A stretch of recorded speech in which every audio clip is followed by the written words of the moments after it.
के लिए धैर्य दिखाया, आज पुनः धैर्य दिखाने का समय आया है। राहुल गांधी तक मेरी आवाज पहुंचे तो कान खोलकर सुन लो। मैदान तुम चुनो, कार्यकर्ता हम देंगे। आओ तुम्हारे 10 साल और मोदी के 10 साल के बीच में गारंटी देती हूं कि युवा मोर्चा का एक भी साधारण कार्यकर्ता जाकर राहुल गांधी के सामने बोलने लगे तो राहुल गांधी में इतना दम नहीं कि युवा मोर्चा के किसी कार्यकर्ता के सामने टिक जाएगा। 26/11 का आतंक हम सब ने अपनी आंखों से देखा। हम सबको याद है, पाकिस्तान से आतंकवादी आए, मुंबई की सड़कों को लहूलुहान कर दिया और दिल्ली में बैठी सोनिया मैडम की सरकार चुपचाप तमाशा देखती रही। उस शाम जब मुंबई लहूलुहान हो रही थी, तब मीडिया के माध्यम से पता चला कि कांग्रेस के युवराज किसी जश्न में शामिल थे। जब वो सत्ता में थे तो उनका घमंड ऐसा कि उन्होंने भगवान राम का कोई अस्तित्व नहीं ऐसा एफिडेविट देश की एक कोर्ट में दे दिया। उनका घमंड देखिए कि जब वो सत्ता में थे तब उन्होंने दस्तावेज दे दिया कि राम सेतु नाम की कोई चीज नहीं। अहंकार आज भी बरकरार है। जब रामलला का भव्य मंदिर निर्मित हो रहा था, जब प्राण प्रतिष्ठा समारोह के लिए उनको भी आमंत्रित किया गया, अहंकार देखिए, उन्होंने आमंत्रण को ठुकरा दिया। देवेंद्र भाई, रस्सी जल गई, बल नहीं गया। इसलिए आज आप सबसे कहती हूं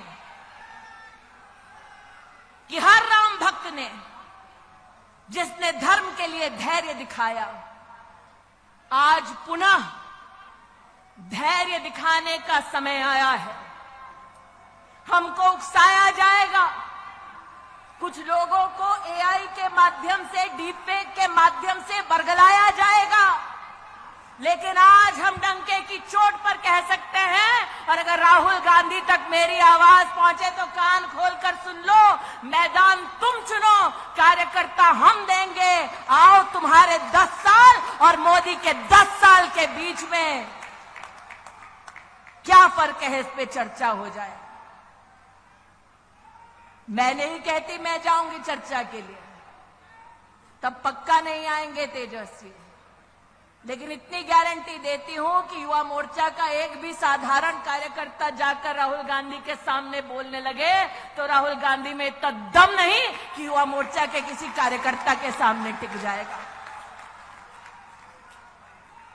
और अगर युवा मोर्चा के किसी कार्यकर्ता को यह मौका मिले कि जो अन्याय करने के बाद न्याय यात्रा निकालने का ढोंग कर रहे हैं, उनसे अगर बात करने का मौका मिले, तब एक प्रश्न अपनी दीदी की ओर से जरूर पूछना कि प्रभु राम के अस्तित्व को नकारा, भारत की सेना के शौर्य को धिक्कार कर राहुल गांधी और उसके नेताओं ने देश की संसद में भारत की सेना से प्रमाण मांगा उनके पराक्रम का।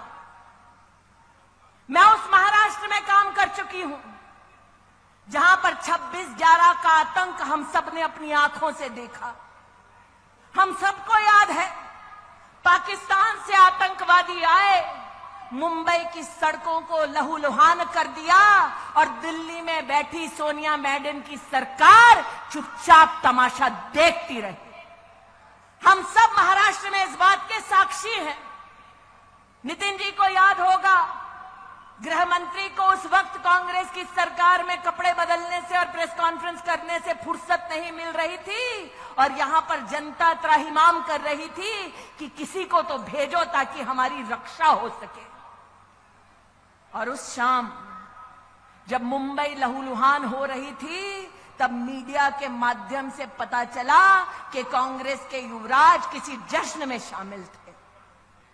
वो व्यक्ति जो मुंबई जब लहूलुहान हो रही थी जश्न में शामिल थे, वो भारत की सेना से उनके पराक्रम का तब प्रमाण मानते हैं जब भारत की वायुसेना पाकिस्तान में आसमान चीरते हुए आतंकवादी कैंप्स को ढेर करती है।